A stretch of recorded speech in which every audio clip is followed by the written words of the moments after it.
Every month, girls go through a kind of pain that boys can never truly understand, no matter how hard they try.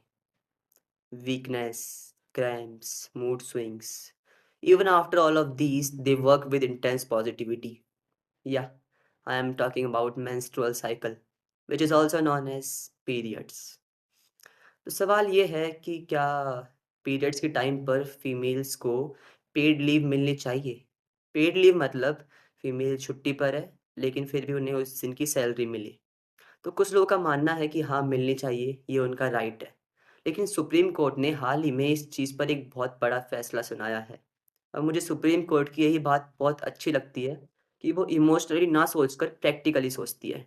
तो supreme court ने यह कहा कि अगर हम paid leave को compulsory कर देंगे, तो अनइंटेंशनली इसका जो असर है वो उल्टा भी हो सकता है।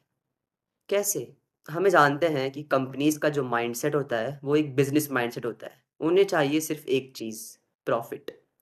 तो अगर वह सोचेगी कि हमें हर फीमेल एम्प्लॉयी को महीने के 3 से 4 दिन छुट्टी देनी पड़ेगी और उस चीज़ की सैलरी भी देनी पड़ेगी। तो मतलब साल का 1.5 महीना वो फीमेल एम्प्लॉयी छुट्टी पर रहेगी और ऊपर से हमें पैसे भी देने पड़ेंगे। तो उनके दिमाग में ना चाहते हुए भी ये चीज़ आ ही जाएगी कि यार हमारे पैसे भी जा रहे हैं और हमारा काम भी कम हो रहा है। तो हमें मेल एम्प्लॉयी ज़्यादा हायर करने पड़ेंगे।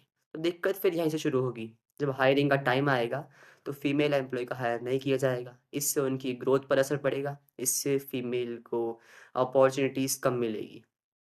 इसलिए सुप्रीम कोर्ट ने इसे कंपल्सरी नहीं किया और पूरा फ्रीली कंपनीज़ पर छोड़ दिया कि ये कंपनी के ऊपर है कि वह फीमेल को पेड लीव दे या ना दे। अगर कोई एथिकल कंपनी होगी जो एथिकली सोचती होगी, तो वो सिचुएशन समझेगी और पेड लीव देगी और जिसको सिर्फ़ प्रॉफ़िट चाहिए वो इसे इग्नोर करेगी।